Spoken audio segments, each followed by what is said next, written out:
Welcome to The Explainer.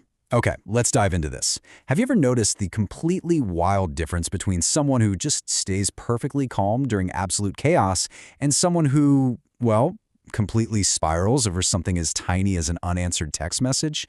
You absolutely know the type. They can face betrayal, major failures, blatant disrespect, and still just keep their cool. They're laser-focused, totally untouchable. But then, on the flip side, you have folks who are still stressing out over a minor inconvenience from literally yesterday. It's crazy, right? Well, their secret isn't luck, it's psychology. And today, we're going to unpack exactly how you can master your inner world. So I've got to ask, when did someone last ruin your day? No, seriously, think about that exact moment for a second. You were probably fuming, right? Like blood boiling? Well, the legendary psychologist Carl Jung threw a massive curveball at this exact scenario. He proposed a really disruptive idea. He argued that the problem actually isn't the other person at all. I know, hot take. But he said that if someone's behavior triggers you, the real issue is actually an unhealed internal wound right inside of you. Section 1. The Mirror Principle. Facing the Unseen Reflection. Jung basically taught that the external world acts like this giant walking mirror. We face these triggers every single day, right? There's the arrogant coworker who constantly ignores your emails, that deeply selfish friend, or just someone who totally ghosts your texts. Now, what's really interesting about these triggers is how each of these external frustrations actually points straight to something we're secretly denying within ourselves. Take that selfish friend, for example. Maybe they trigger you so badly because, deep down, you desperately want to just prioritize yourself for once, but you simply never, ever allow yourself to actually do it. Jung actually had a name for this. He called it the shadow self. Basically, these are the rejected, hidden, or just completely unaccepted parts of our identity that we unconsciously project onto everybody else. Look, we all have a shadow, every single one of us. And the undeniable truth of Jung's philosophy here is that until you actually face this hidden part of your psyche, the external world and literally everyone in it is just going to keep controlling your emotional state. Section 2. Shielding your emotional energy. Defending the psyche. So why do other people's opinions carry so much weight anyway?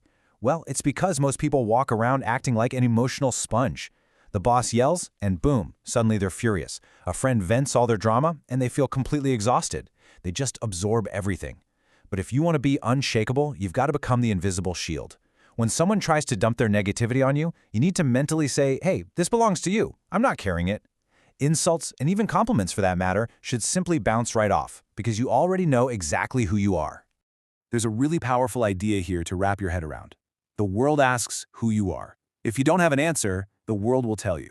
Think about that. If you lack self-definition and inner confidence, if you aren't absolutely sure of your own worth, you're essentially handing the pen over to others to write your story for you.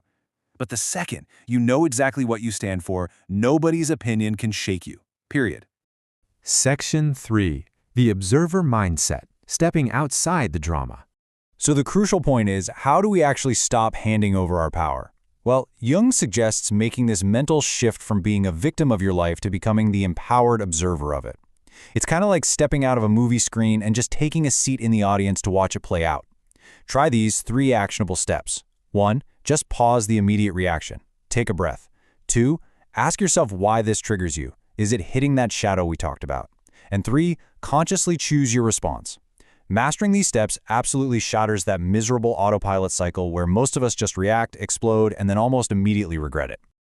As Carl Jung famously said, I am not what happened to me, I am what I choose to become.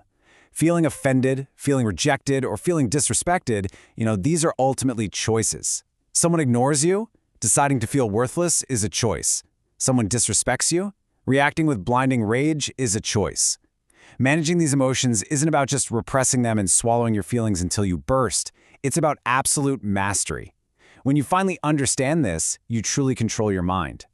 Section 4. Escaping the past's grip. History is data, not destiny. So many people are just completely anchored down by past rejections. But consider this, and this brilliantly illustrates the point. Healthy people do not torture others. Most often the tortured become the torturers. So when someone betrays you or belittles you or tries to drag you down, you've really got to understand that it's driven by their own unconscious, unhealed wounds. The person who constantly puts you down actually feels incredibly small inside. Their betrayal, it's about their lack of loyalty, not your lack of worth. Section 5. breaking unconscious contracts, rewriting the rules. We literally blindly sign these invisible societal contracts throughout our entire lives, usually without even realizing it. Jung called this the collective unconscious, and he identified what he called archetypes. These are essentially deep, unconscious scripts and invisible rules programmed into us by society. Beliefs like, I must always be perfectly polite even when I'm being disrespected, or I need to be in a relationship to be happy. Let me be perfectly clear. These are not fundamental truths. They're just scripts, and you can absolutely choose to tear them up. I want you to ask yourself, why do you feel guilty for prioritizing yourself? Why are you so afraid to just say no? That guilt, it doesn't just come from nowhere. It almost always stems from this false societal teaching that relentless self-sacrifice somehow equals worthiness. You were basically taught that giving up on yourself makes you valuable. But think about it. You never actually signed that contract. Section 6. The alchemy of anger, turning poison into power. Here's the thing about negative emotions. Stuff like anger, jealousy, deep pain. They are not weaknesses. Not at all. They are vital signals. See, a foolish person represses their anger, completely blaming the entire world for their pain. But a wise person, they observe it and they transmute it. They ask, okay, what is this anger actually trying to teach me right now? They take betrayals, failures, insults, and instead of ignoring them, they use them as raw fuel to forge emotional steel. Think of your emotions exactly like fire. They can either burn your entire house to the ground, or they can forge you into something stronger. The choice is entirely yours.